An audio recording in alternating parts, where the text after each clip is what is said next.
రాజులకు రాజు ప్రభులో ప్రభు అయిన యేసుక్రీస్తు నామమున మీకు శుభములు. ఈరోజు దేవుడు మనకు అనుగ్రహించిన వాక్య ధ్యానము హెబ్రీయులకు రాసిన పత్రిక 11వ అధ్యాయము 5వ వచనము.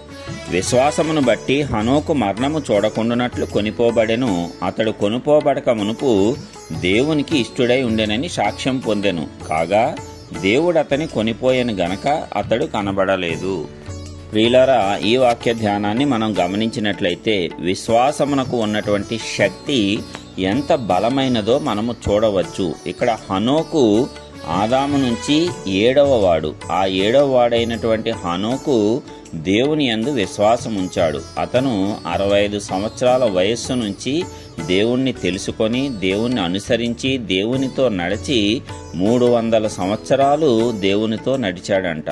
మరి 300 సంవత్సరాలు దేవునితో నడిచి దేవుని యొక్క శక్తిని అర్థం చేసుకున్నాడు. దేవునిలో తన యొక్క విశ్వాసాన్ని బలముగా నాటుకున్నాడు. కాబట్టే అతను ఆ దినములలోనే గొప్ప కార్యాన్ని చూడగలిగాడు. జనులందరికీ గొప్ప సాక్షార్థముగా నిలిచాడు. ఆయన ఏ రీతిగా ఉన్నాడు? మరణము చూడకుండా కొనిపోబడ్డాడంట. ఎంత గొప్ప ధన్యత! మరి మరణము చూడకుండా కొనిపోబడుట అనేది యేసుక్రీస్తు ప్రభువారు వచ్చి శిలువ మరణము పొంది పునరుద్ధాండై లేచి రెండవ రాకడప్పుడు మనందరినీ ఎత్తుకొని పోయేటప్పుడు కొంతమంది సజీవులుగానే పైకి వెళ్ళిపోతూ ఉంటాము కదా. మరి అంత గొప్ప ధన్యతను హనోకు ఆ దినములలోనే పొందుకున్నాడు. అంటే పునరుద్ధానము తర్వాత జరిగేటువంటి సంఘటన విశ్వాసము ద్వారా కాలాలకు అతీతంగా హనోకు పొందుకోవటం ఇక్కడ గమనించవచ్చు. అది విశ్వాసానికి ఉన్నటువంటి శక్తి, బలము. కాబట్టి మనము దేవుని యందు అచంచల విశ్వాసాన్ని కలిగి ఉన్నట్లయితే రాబోవు సంభవాలను ముందుగానే మనము గుర్తుపట్టవచ్చు, వాటిని మనం పొందుకోవచ్చు కూడా. ఇంత గొప్పగా అప్పటి వరకు జనులందరూ చనిపోతూ ఉన్నారు. కానీ ఒక వ్యక్తి మాత్రము ఆ తరములో మరణము చూడకుండా పైకి కొనిపోబడ్డాడు. అంటే అక్కడ ఉన్నటువంటి వారందరికీ గొప్ప సాక్ష్యమే కదా. అంటే మరణాన్ని జయించవచ్చు అని హనోకు ఆనాడే జనులందరికీ కూడా సూచనగా చూపించాడు. అయితే జనులు విశ్వాసం ఉంచలేదు. విశ్వాసం ఉంచుట చాలా కష్టమైనటువంటి పని. మరి అంత గొప్ప అద్భుతం కండ్ల ముందు జరిగినప్పుడు ప్రతి ఒక్కరూ కూడా మారిపోవాలి కదా. అయ్యో, మనము కూడా హనోకు వలె ఉంటే మరణాన్ని తప్పించుకుంటామన్నమాట అనేటువంటి దానిని వారు గమనించుకోవాలి కదా.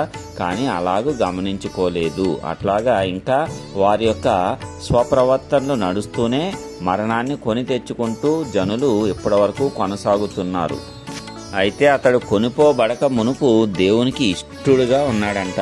దేవునికి ఇష్టుడుగా ఉన్న వారికి దేవుడు ఏదైనా సరే ఇచ్చేస్తాడు. అంత గొప్ప ప్రేమ మన దేవుని యందు మనము చూడవచ్చు. కాబట్టి ప్రియులారా, విశ్వాసం అనేది ఏ పరిస్థితుల్లో కూడా మనము విడిచిపెట్టకూడనిది. ఎలాంటి సందర్భంలోనైనా దేవుని యందు విశ్వాసాన్ని నీవు కలిగి ముందుకు కొనసాగినట్లయితే దేవుడు నీ యొక్క విశ్వాసాన్ని ఘనపరుస్తాడు. నీకు కొంచెం విశ్వాసం ఉందా, ఆ విశ్వాసానికి తగినట్లుగా నీవు ఘనతను పొందుతావు తప్పిస్తే విశ్వాసాన్ని ఏమాత్రము మర్చిపోనటువంటి వాడు సర్వశక్తిమంతుడైనటువంటి మన దేవుడు.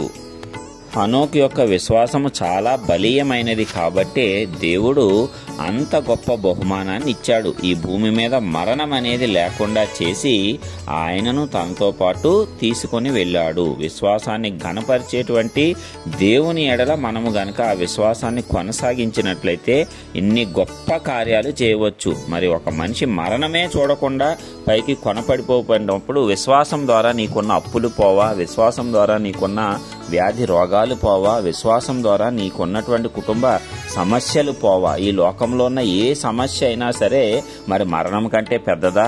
ఏమాత్రము కాదు. అంతటి ఆఖరి శత్రువైనటువంటి మరణాన్నే విశ్వాసం ద్వారా హనోకు జయించగలిగాడు. మరి మనం ఆ విశ్వాసాన్ని ఎంతవరకు ఉపయోగించుకుంటున్నాము? చిన్న చిన్న విషయాలకు కూడా కృంగిపోయి, ఓడిపోయి, బాధపడి ఆత్మహత్యలు చేసుకునేటువంటి వారు ఎంతమంది ఈ దినములలో మనకు కనబడుతూ ఉన్నారు. మరి ఇలాంటి వాక్యం ద్వారా మనము ఎల్లప్పుడూ బలపరచబడతాము. అదే దేవుని బిడ్డలుగా మనకున్నటువంటి ధన్యత.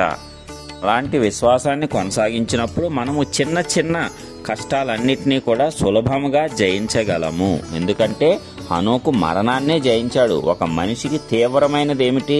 మరణమే. తన ప్రాణం కోసం, కాపాడు కోసం ఎంత సంపాదించినా అతను జనులకు ఇచ్చేస్తాడు, లేక డాక్టర్లకు పోస్తాడు, లేక ఎవరైనా బాగు చేస్తారంటే వాళ్ళకి తన ఆస్తినంతా ఇచ్చేసి అప్పటి వరకు కష్టపడింది ఆయన ప్రాణాన్ని నిలబెట్టుకోవాలని ఎల్లప్పుడూ మనిషి చూస్తాడు. మరి అలాంటి విలువైనటువంటి ప్రాణము, మరి అలాంటి మరణాన్ని తప్పించుకునేటువంటిది విశ్వాసం ద్వారా హనోకు పొందుకోవచ్చని మనకు రుజువుగా చూపించాడు. బలమైన సాక్ష్యాన్ని మనకు వదిలి వెళ్ళాడు. మరి మనం ఎందుకు చిన్న చిన్న వాటికి చింతించి విశ్వాసము లేకుండా మనం జయించలేకపోతున్నాము? హనోకు అనేటువంటి ఆయన భక్తుడు, మన మూలపితరుడు, మరణాన్నే జయించగలిగిన విశ్వాసాన్ని పొందుకున్నప్పుడు నీవు నేను యేసుక్రీస్తునందు ఉంచేటువంటి అచంచల విశ్వాసము ద్వారా ఈ లోకంలో ఎదురయ్యే ప్రతి సమస్యను, ప్రతి బాధను సులభముగా చిక్కులబెట్టు ప్రతి పాపమును కూడా జయించవచ్చు. మరి విశ్వాసమునకు కర్త, దానిని కొనసాగించేవాడైనటువంటి యేసుక్రీస్తునందు మాత్రమే మనం వీటన్నిటినీ కూడా చేయగలము, సంపూర్ణులము అవ్వగలము. కాబట్టి ప్రియులారా, ఏమాత్రము అధైర్యపడవద్దు, ఏమాత్రము చింతించవద్దు. మరణాన్నే జయించగలిగే సామర్థ్యము విశ్వాసానికి ఉంది. అలాంటప్పుడు ఈ లోకంలో కలిగే ప్రతి సమస్యను జయించగలిగే సామర్థ్యము ఖచ్చితంగా విశ్వాసమునకు ఉన్నది. అందుకే విశ్వాసం అనేది ఎంతో గొప్పది, మనకు అత్యవసరమైనది కూడా. మరి ఇలాంటి విశ్వాసాన్ని మనము కూడా పొందుకొని కొనసాగించి విజయము సాధిద్దాము. ప్రార్థించుకుందాం.